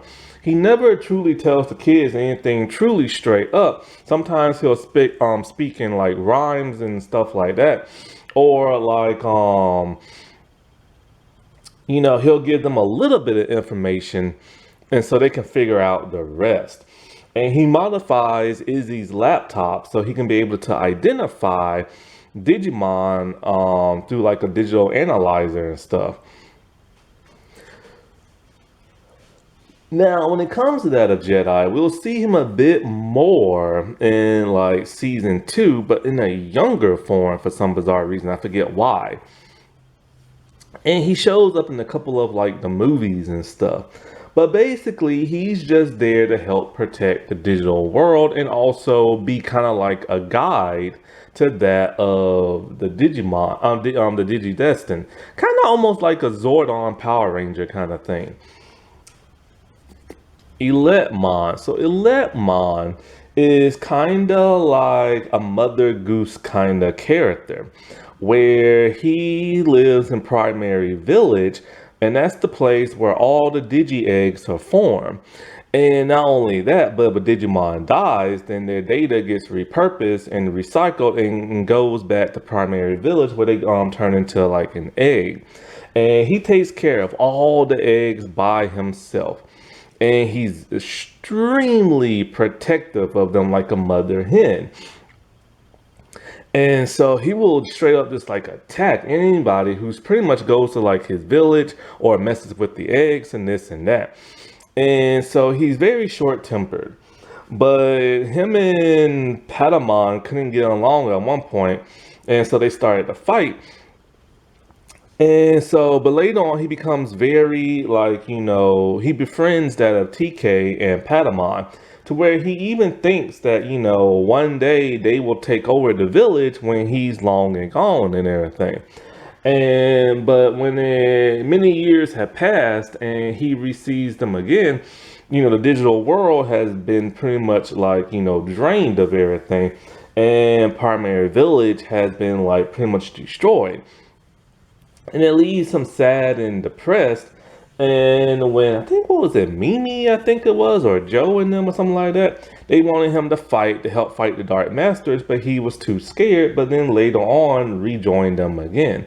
I think this is the last time we ever see him. We might see him in season 2. I'm not 100% sure.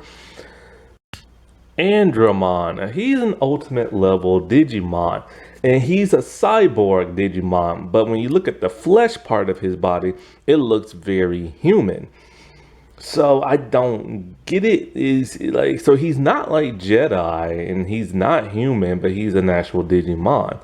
And so when we first see him, he's controlled by like an evil not spore, but an evil gear.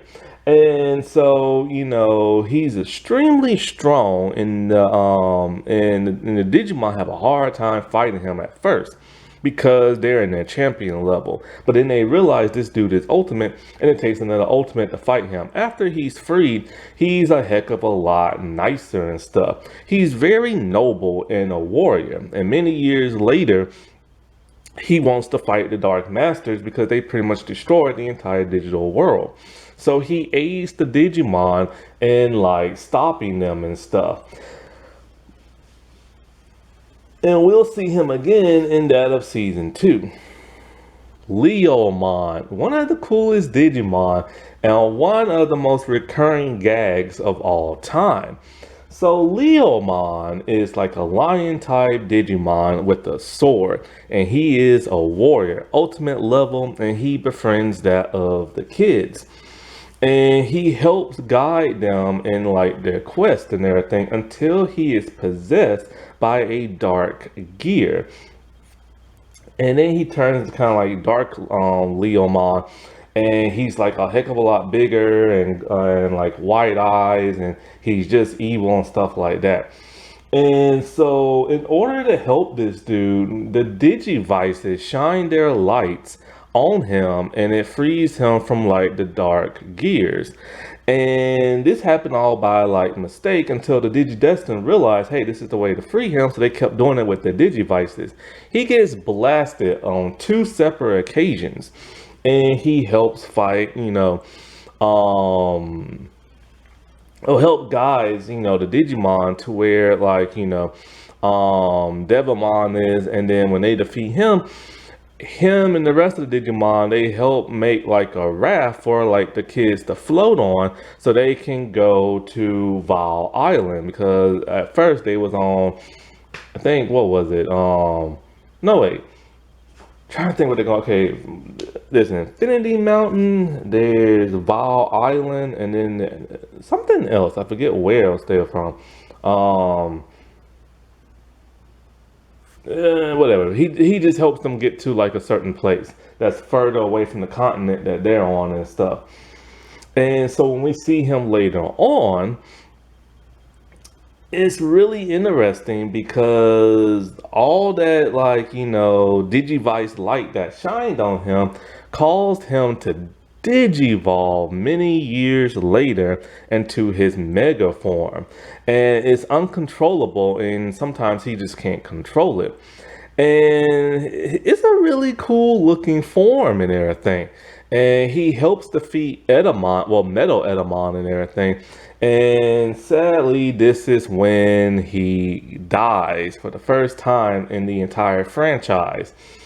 And after he dies, we never saw him again in this version universe of Digimon until that of like the Tri movies, where he dies again permanently because he dies in the real world. Now, this is a recurring gag because of the simple fact he's not shown in season 2, but there's a different version of Leomon in season 3 for that universe Digimon, where he's a Digimon to a Digidestin, or a Digitamer as they call him, and then he dies very tragically in that one. And that's the one that hit the most, because once you die in that universe, you're dead.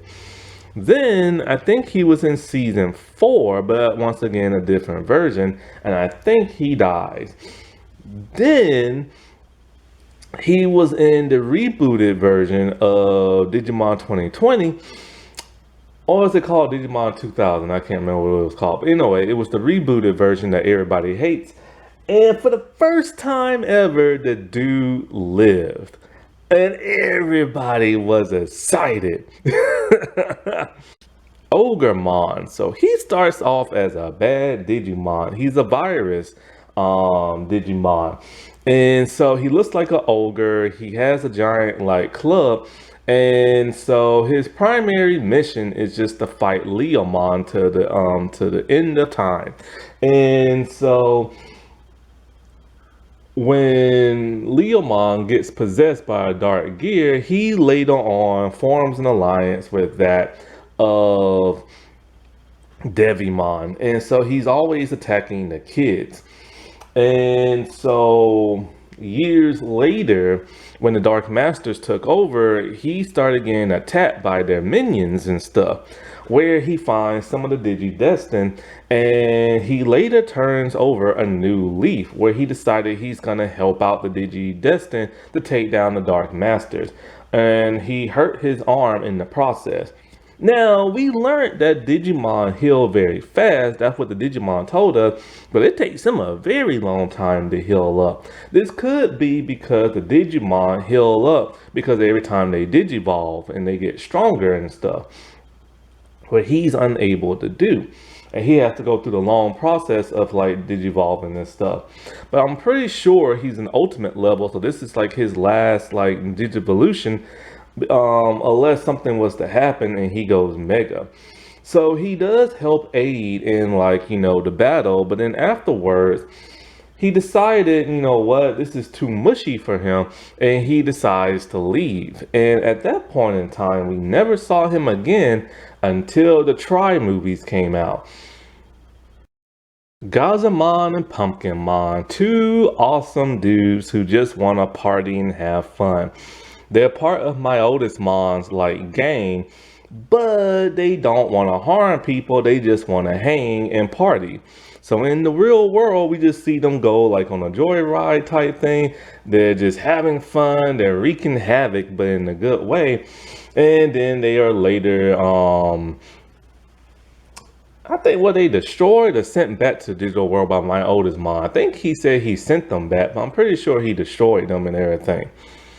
Pixie-mon is a really teeny tiny Digimon that is extremely strong and powerful, and he helped guide and aid that of the Digidestin until Edamon comes around.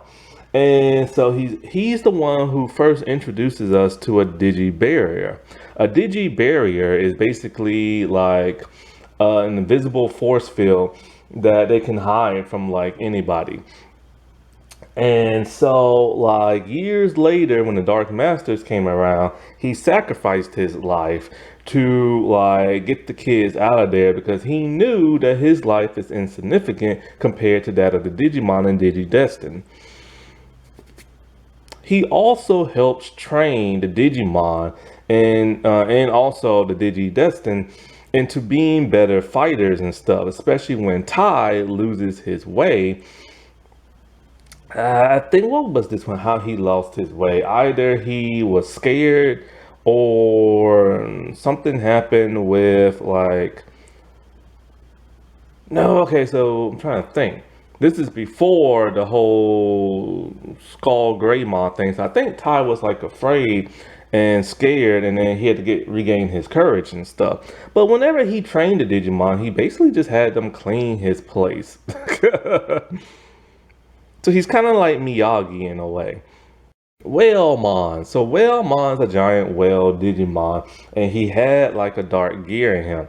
And so at first he swallowed the kids and their Digimon when they was on the raft, and when they saw that the dark gear was there, they got rid of it. After that, he became like their pal, and he would swim them whenever they had to go somewhere to that one island and stuff. Years later, he finds them again and he rescues them and he helps them fight off Metocedramon. And but then also end up dying in the process. After that, I don't think we ever see him again, I don't think. Centauromon. So he lives in the pyramid where it houses all the data of like everything in the digital world, and like this is where Izzy finds out certain things about like digivolution and how certain little things work, this and that. He also aids that of Jedi towards the end in the final battle when Apocalypse is starting to resurface. Wizardmon is kind of like a scarecrow wizard type Digimon who befriended Gatomon back in the day. And so because of that, and she was part of my oldest mom's like group, he decided to join as well. So when he's in like the real world, he's helped looking for like, the eighth child. But he later betrays my oldest mom.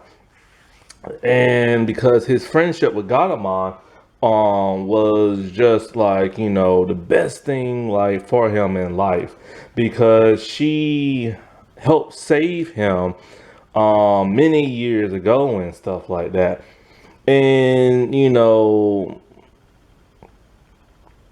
his death was just kind of like Leomon. It was so tragic because this dude's not really bad, he just wants a place to belong, and he's only there because of his friendship with that of Gatomon. And so like it's so also so sad because the actor who voiced him passed away. The actor, I forget his name, he voiced Lord Zed in Power Rangers. Devimon, the very first major bad guy. He looks kind of like a devil type Digimon with like, who's all like black. And he's the first main villain, and he's the one who unleashes that of the black gears. And he resides on Infinity Mountain. And so, like, I believe he's a champion level Digimon. And so, like, he's the one who, like, possesses all the good Digimon and turn them evil and stuff like that. And the Digimon have a really hard time defeating him along with the Digidestin, but it's Patamon of all Digimon who finally Digivolves and everything and takes him out with just one blast.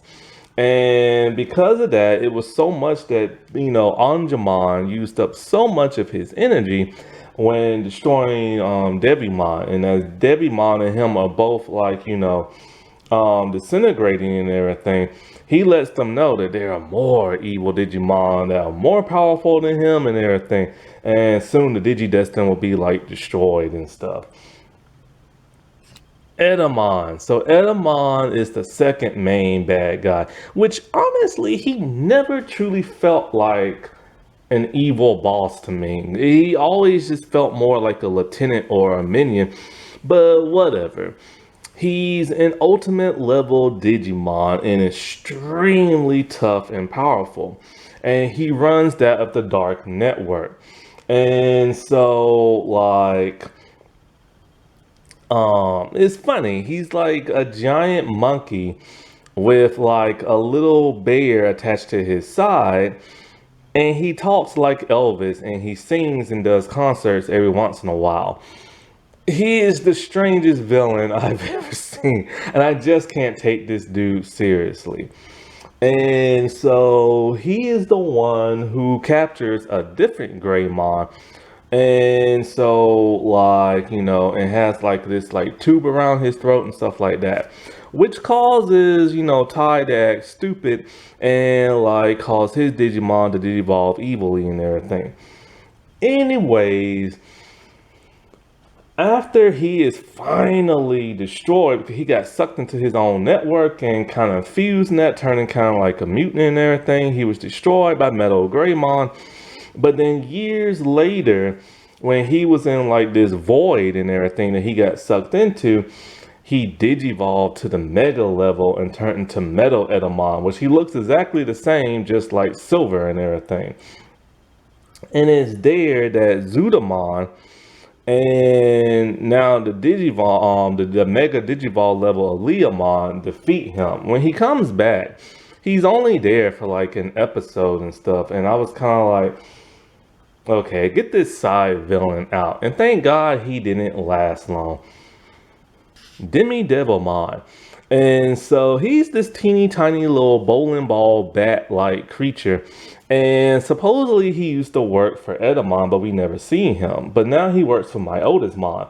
MyOtismon, he's just a minion of MyOtismon. He just sends him off to corrupt the minds of the Digimon by pretty much lying to them and, twisting their minds and making them believe they're not worthy and stuff like that. And he's really good at like doing that, especially when it comes to like brainwashing TK and making him think, oh, like they don't like you and blah blah blah blah blah and all this other crap. And so like in the final battle between like the Digidestin on Earth, he literally gets sucked into like I can't talk, I'm getting tongue tied. Midas Myodomon, I think his name is. Or Myotismon. I hate that tongue twist. God, anyway, he gets sucked into him and becomes part of like the beast and this and that until Myotismon, like true form, mega form and everything. But of course, he's later defeated, and then in '02, he never returns. MyOtismon, one of my all-time favorite like evil bosses in Digimon. He's a vampire Digimon. And so like his whole thing is about like making sure the Digimon never go to their ultimate level. He has something of theirs. Oh, he has Gadamon's tag and crest. And so, like, he wants to go to the human world. The only evil boss who wants to go to the human world and pretty much destroy and rule over that and stuff. And I've always wondered why. Why does he want that, like, world to destroy and conquer? It could be because he was scared of the Dark Masters, who knows. But he succeeds in going there within small army of Digimon to like find the 8th child. Because of course without the 8th child they won't be able to like win and everything, right? And this is when we get to like the second arc of like, the second half of the second arc. And I love this arc when they're in like, the real world and stuff like that. He is extremely strong, extremely tough for being the ultimate. He can defeat all of the champion and the ultimate level Digimon. But then it is Angemon who takes him out and everything. And it takes a long time to take this dude out. Like, he is that tough. But there's like a prophecy where a piece of him survives, his mask and his bats and everything. And so like when he was in the real world, he did a lot of damage. Like he put on like a fog and everything. He captured a lot of the humans and especially the parents of the Digidestin and everything. And he did a lot of like havoc and stuff. And so when he's reconstituted, he's Myotismon. I can't say that. Oh my God. where he later fuses with Digimon, and he's a mega level. And part of the prophecy is that, Angemon and Godamon will turn into the mega levels because of like angels and everything, which is the angel Digimon. And so like once again, like he is literally one of the toughest ones to take down. And Midas, my oldest mon, is just like a huge kaiju and everything. But they are able to defeat him for now, because he will appear in the most shocking way in season 2, the Dark Masters. So for every day that passes in the digital world, only a minute will pass in like the real world. So since the kids have been in the real world for weeks, I think close to like a month, years have passed by in the digital world. And so the Dark Masters have decided, hey, since we're the last major bosses in like the digital world, let's just take on over. So they literally destroyed the entire digital world and reconstitute it and turn it into Spiral Mountain. And the parts that aren't Spiral Mountain is just withered away because they destroyed it, like Primary Village. And you gotta remember, Primary Village is kind of like a daycare where like baby Digimon and egg form Digimon are there. So the fact that they destroyed that tells you how evil they are. And there are 4 members all in the mega level and stuff. And this is the 3rd act that really tests our Digidestin and causes some of them to be all like, you know what, we just can't take it no more, we're done. And like 3 of them separate in their thing from the main group. And so like when it comes to the individual Dark Masters, I think it's MagnaAngemon. Is MagnaAngemon the mega form or the 3rd form? I can't remember. But anyway, it's the one with the gold armor. And he sounds the coolest out of all of them, man. He kind of has like this surfer dude, Brock kind of like vibe to him and everything. But he is just straight up awesome. And so like he pretty much controls the sea, and he's the first one taken down. He's just evil and stuff like that. There's not really too much about him that we know, other than like, he's just like really, really evil. But he kills that of Waymon, and it is War Greymon that takes him out. Puppetmon is probably one of my favorites because he has the best design out of all of them. And it's a little bit longer to take him out, but not really. But he lasts a whole lot longer than Angemon did. And so his whole thing is like he's a wooden puppet. He controls people by like dolls, and he loves to play. But he has no real friends. His friends are just his minions that he forced to work for him, and they don't like him and betray him. And so like he is the one that causes a rift between that of like Tai and that of like Matt and everything. And he kidnaps TK because he wants to play with him and stuff. And so like after Matt does his stupid I'm pissed off kind of thing and runs away type thing, because TK later he's able to free his own self and escape. So after he frees himself and he escapes from like Puppetmon's like house and everything,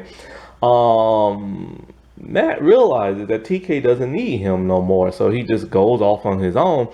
And so it is basically MagnaAngemon who like destroys him and stuff. And in his final moments, he's talking to a deceased like Woodmon or Treemon or something like that, and remembering what he told him, talking about how he doesn't have like no real friends and this and that. MagnaAngemon. I can't say that. Whew. He's just a big brute made of metal, and he runs like this city that's like, with a lot of buildings and like a lot of like electronic stuff. And he doesn't last long pretty much at all.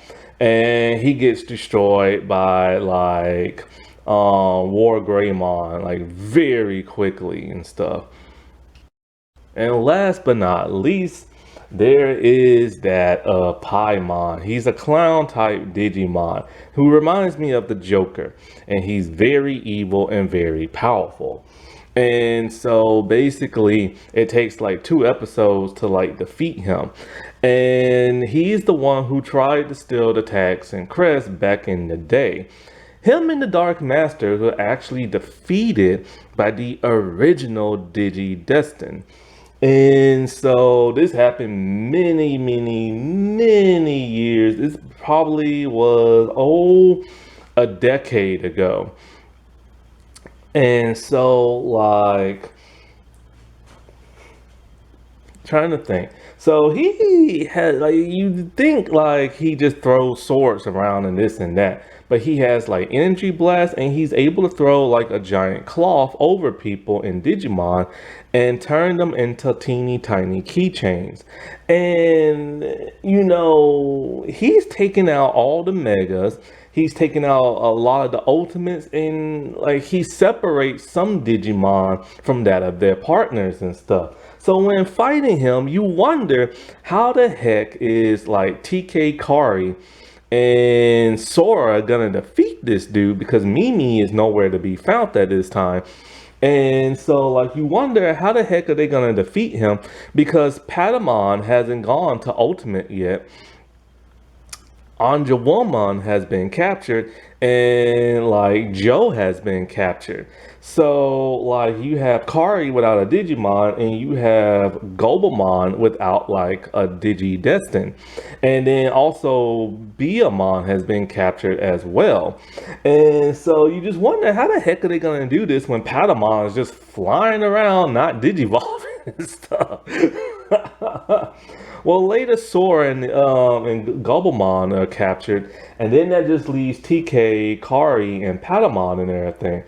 And you really feel scared because they're being chased by an evil clown, and they're on a rope, and he literally cuts the rope and everything. And finally, Patamon, slow behind, finally digivolves into Ultimate. And so when everybody is now like, healed and everything, and the whole group is together, including Mimi and stuff, they also have some allies, other Digimon to help them fight. So it's a somewhat big battle and everything. And I'm surprised at who defeats him and stuff. Of course, the two Megas blast him, but he's still alive. But it's actually an Ultimate who seals his fate.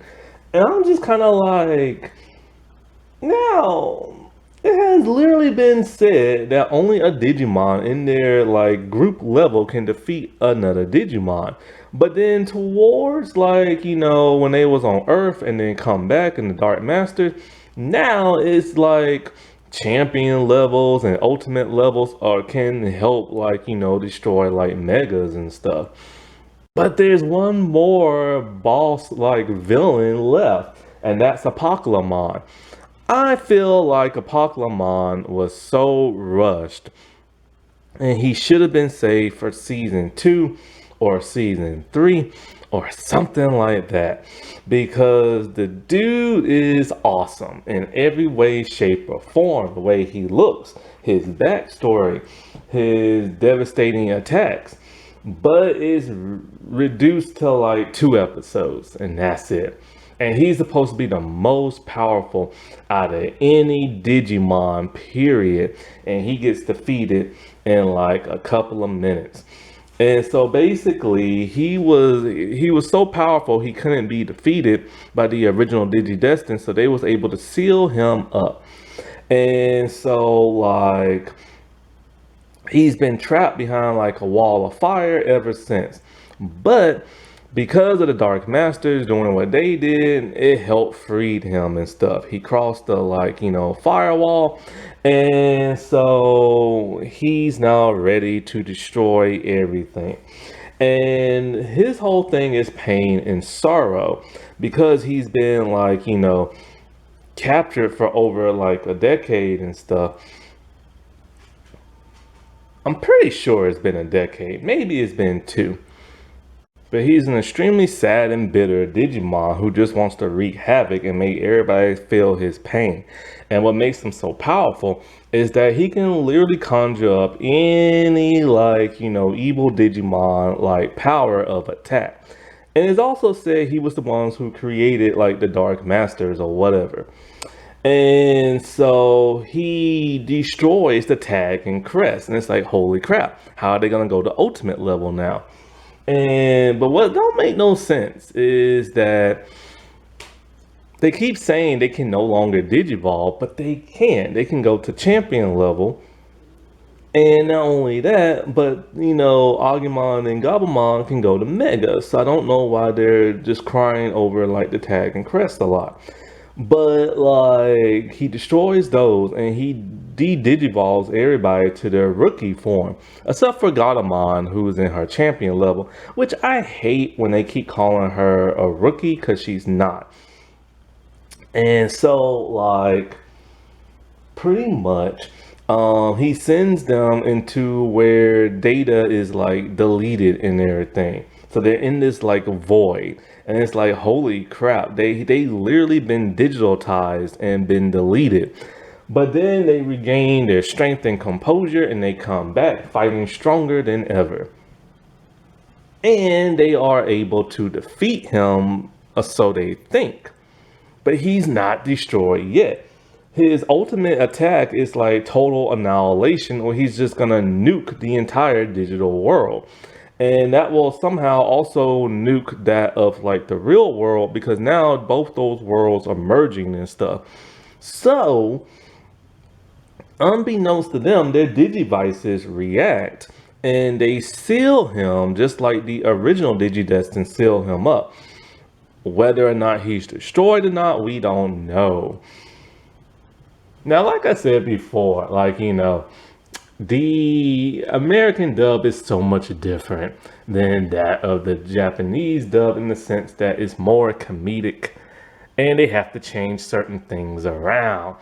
So they flip the way people drive. So instead of showing the cartoons of people driving on the left side, they're driving on the right. Also, custard and sludge is actually poop and everything. Which was so confusing in like watching this at times. I'm like, okay, sludge, okay, so that's gross. But the way it's sitting on like the car seat, it looks like poop. And then there's Sora's cousin, who is not really her cousin in the Japanese dub. He's just a regular stranger that they hitchhike on with. But in the American dub, they're like, yo, little kids can't just be hopping in the cars of adult strangers. So they made him Sora's cousin. This won't be the first time somebody hitchhikes. They will also do it in the movie and stuff. Which, they had to make an excuse for the American dub as to why the kids hitchhiked and stuff. And so, like, there's another, also the alcohol, which had to be changed to root beer and stuff. Now, there's one thing that's been bugging the crap out of me when it comes to Digimon is like, okay, the setting of Digimon is always in like Japan when they're in the real world, because it's Japanese kids, it's anime. Okay, fine. I'm totally cool with that. You know what I'm saying? That makes sense and everything. And then so like at the end of like, season 1, when they're fighting against like Paimon and Apocalypse, you get to see other places of the real world like America, but they only show white Americans. And then they show other countries, but they never show Africa. Then you go into season 2 during the world's travel arc and everything. And I don't think you see no kids from Africa, I don't believe. And it's like, why? Why are there never no black kids ever shown whenever they show kids from the real world in other countries, just like in the movies? They're in America, but you don't see no black kids. What you trying to say, Japan? Like, what's the deal and everything? Like, why no black kids and stuff? Why no Africa and stuff? Now, of course, in Ronin Warriors, that's the only time I ever saw like an actual black person in like the movie and stuff. But only one of the African people actually looked African and stuff. But yeah, Digimon the old one, in my opinion, is just great. It's my all-time favorite and stuff. Like, it's just one of those things that's where I like the idea of these kids not really having mentors or guides that much, and they had to, like, discover everything on their own. Now, they are giving guides from time to time, but it's very, very brief, unlike other seasons where they're giving guides the entire time. Unlike season 3, but in season 3 was just so dramatically different and stuff. But yeah, O1 will always be my favorite. There's a reason why they always keep going back to O1. I mean, even Tai showed up in Digimon Fusion. And I think maybe Joe as well, which I still never seen that episode. I hate Digimon Fusion so much. I hate it. But yeah, and that was the last American dubbed one too. And so like O2 is good, O3 is all right, O4 is good, but O1 will always be my favorite. And they had a sad ending in O1 where the kids had to separate from their Digimon. But then in O2, in the epilogue, they have a bit more of a happier ending where it's kind of like, oh, but then came the movies, came all the freaking Digimon movies that just ruined everything, in my opinion. It ruined the characters, it ruined the epilogue. It made the epilogue so confusing because they kept trying to wedge the O1 cast and all these different scenarios and stuff, and it's just kind of like, well, when the heck does this even take place? And as for the original DigiDestined, that's one thing at least they explained that a little bit more. So thank God for that, because that was always left in like the open, because the original DigiDestined was just silhouettes of our Digimon and DigiDestined, but like they had to rush it, they couldn't come up with no new designs, they had to use the old templates, and it was always confusing. Happy Asian and Pacific Islander month, everybody. Alrighty, well, I'll talk to y'all later. Bye.